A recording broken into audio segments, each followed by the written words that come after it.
বলতে পারে না, যার সৎ সাহস থাকে তারাই কিন্তু এভাবে কথা বলতে পারে। তার একমাত্র টাকা পয়সা নেই, কারণ হেডে হচ্ছে মেয়ে নেই ভাই পৃথিবীর ভিতরে। আমি যা দেখি মানবতা খুব কমই আছে, যা টিয়া আছে এর দাম আছে আমি দেখি।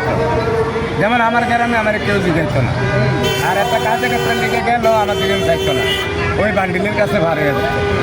তাহলে সত্য কথা বলতে কি আমার গ্রামে আমি হাই না কোনো হেড।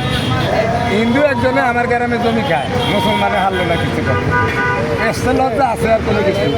আমি বুঝি না কথা, জমি জোর দখল করে আমার জমি জোর দখল করে খায় হিন্দু একজনে গ্রামে। মুসলমান আছে হাজার হাজার, হিন্দু আছে জুলুম করে হাসবে না দোষ একবারই, এরা আমার জমি খায়।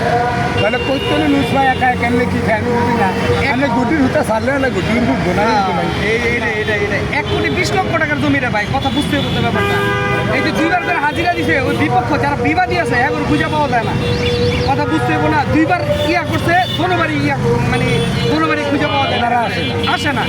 তাই হ্যাঁ যদি জোর থাকতো তাহলে অবশ্যই আইতো, অবশ্যই পক্ষপাতিত্বের একটা বিষয় থাকতো। তাই হ্যাঁ রাই হয় না, মানে ব্যাপারটা বুঝে নিতে হবে যে আলহামদুলিল্লাহ আমাকে মিজান ভাই দিক দিয়ে আলহামদুলিল্লাহ 100% নিশ্চিত যে হার জমিটা পাইলেন। আমার মামলা কাগজাতি যাচাই করে 5-6 জন ইয়া লইয়া উকিল লইয়া আমাদের আমার ভাইয়ের নামে অ্যাডভোকেট আকাশ ভাই হ্যাঁ আসছিল, আরও 2-3 জন আসছিল, মোট 6 জনে মিললে কাগজ দেখিয়া মামলা করল।